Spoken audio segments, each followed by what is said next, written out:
ঈদ মোবারক। আসসালামু আলাইকুম। ঈদের আনন্দটা একদমই শুরু করেছি হাতে মেহেদি লাগিয়ে। তো মেহেদির রং খুবই সুন্দর হয়েছে। নিজে, নিজে যা পারি তাই লাগিয়েছি। তো আজকে হচ্ছে আমাদের চাঁদ রাত। সো চাঁদ রাতে অবশ্যই মেহেদি লাগাইতে হবে। তো যাই হোক কেমন হয়েছে আমার মেহেদি লাগানোটা অবশ্যই বলবেন। আর অনেকদিন পরে নখেও মেহেদি লাগিয়েছি। খুব সুন্দর এই হলুদ, হলুদ গোলাপগুলো মুসার বাবা নিয়ে আসছে ঈদ উপলক্ষে। যাই হোক খুবই সুন্দর। যেকোনো উপলক্ষে আমার ফুল খুবই ভালো লাগে একদম মানে তাজা ফুল যেটা। আমার বাসায় অনেক প্লাস্টিকের ফুল আছে তারপরও তাজা ফুল অনেক ভালো লাগে। তো যাই হোক যেটা হচ্ছে গিয়ে এখন বলবো সেটা হচ্ছে ফর দ্য ফার্স্ট টাইম মানে লাস্ট 10 ইয়ার্সে এরকম চাঁদ রাত আমাদের কখনোই যায় নাই। বিকালে একটু বের হয়েছিলাম তো বারবারই কিন্তু আমাদের এখানে রেইন শো করতেছে যে রেইন হবে। মানে চাঁদ রাতে হবে, ঈদের দিন হবে, ঈদের পরের দিন হবে, রেইন হবে। তো আমি হচ্ছে গিয়ে যাচ্ছিলাম একটা এখানে আমার বাসা থেকে হাঁটার দূরত্বতেই একটা ফেয়ার হইতেছিল। তো ওখানে মেহেদি লাগাচ্ছিল ওটা একটু কভার করার জন্য গেছিলাম। তো আমার লাইভ হয়তো অনেকেই দেখছেন। আর কি বলবো মানে বৃষ্টি, ঠান্ডা, ফ্রিজিং রেইন কি অবস্থা যে আমাদের টরন্টো পুরা বিধ্বস্ত। সাথে আমরাও বিধ্বস্ত আমাদের মানে চাঁদ রাতের পুরা 12টা বাজছে। মানে আমরা যারা এখানে থাকি তারা হচ্ছে গিয়ে যে আমাদের যে বাংলা টাউনটা আছে সেখানে খুব মজা করে চাঁদ রাত করা হয়, খুবই মেহেদি লাগানো হয়, সব মানে ফুটপাতগুলো সবাই ভরে ফেলে। ইভেন একটা মানে প্রচণ্ড রকমের উৎসব মুখর অবস্থা। তো আজকে হচ্ছে গিয়ে সেটার একটা ডিফারেন্ট অবস্থা ছিল। একদমই সব মন মরা, মানুষজন নাই, বৃষ্টি, ঠান্ডা, মানে কি একটা যে অবস্থা।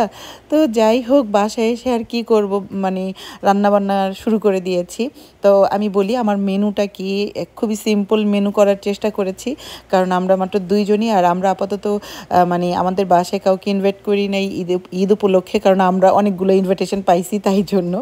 তো যাই হোক খুবই স্পেশাল হাঁসের মাংস রান্না করব যেহেতু খুবই মানে বৃষ্টির মধ্যে ঈদটা হবে।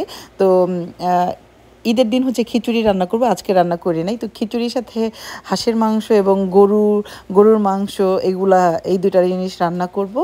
তো যাই হোক এই যে বাসায় এসে একদম ধোয়াধুয়ি কটাকটি যা আছে সব কিছু করে রান্না শুরু করে দিয়েছি। আর গরুর মাংসটা সবসময় আমার মাখায় রান্না করতে খুবই ভালো লাগে। আপনাদের কার কার হাঁসের মাংস ভালো লাগে? মুসার বাবার খুবই ভালো লাগে হাঁসের মাংস।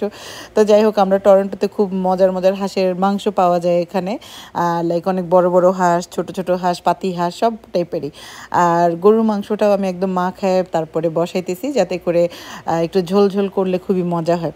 এই হচ্ছে গিয়ে আমার রান্নার প্রসেসিং শুরু হয়েছে। কে কী রান্না করছেন ঈদের দিনে? আমি জানি যে রোজার ঈদে হচ্ছে গিয়ে সবাই রোস্ট খায়, তারপরে কোরমা খায়, তাই না? আর আমি একদমই একটু ডিফারেন্ট রান্না করতেছি। কারণ হচ্ছে একটাই যে বৃষ্টির মধ্যে মানে কোরমা টোরমা খাইতে না অত মজা লাগবে না, একটু ঝাল ঝাল খিচুড়ি টিচুড়ি টাইপের খাইতে ভালো লাগবে। আর আমার তো একটা দাওয়াত আছে, তো দাওয়াতে গেলে তখন কোরমা টোরমা অনেক কিছু খাওয়া যাবে আশা করি। তো যাই হোক ঈদের খুশি বলে কথা। রান্নার ভিতরেই হচ্ছে আমরা যারা ঘরে থাকি মানে আমাদের মতন যারা আর কি গৃহিণী বা হাউস ওয়াইফ যাই বলেন না কেন তাদের হচ্ছে ঈদের মজা হচ্ছে গিয়ে এই রান্না বান্নাতে।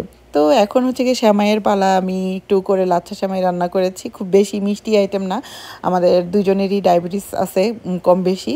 তো লাচ্ছা সেমাইটাকে খুব সুন্দর করে একটু ভেজে তারপরে যে রান্না করে ফেলছি, উপর দিয়ে একটু বাদাম টাদাম বিছাই দিছি এই তো। আর একটা হচ্ছে গিয়ে পুডিং বানাবো, তো পুডিং বানানোর প্রসেসিংও চলছে।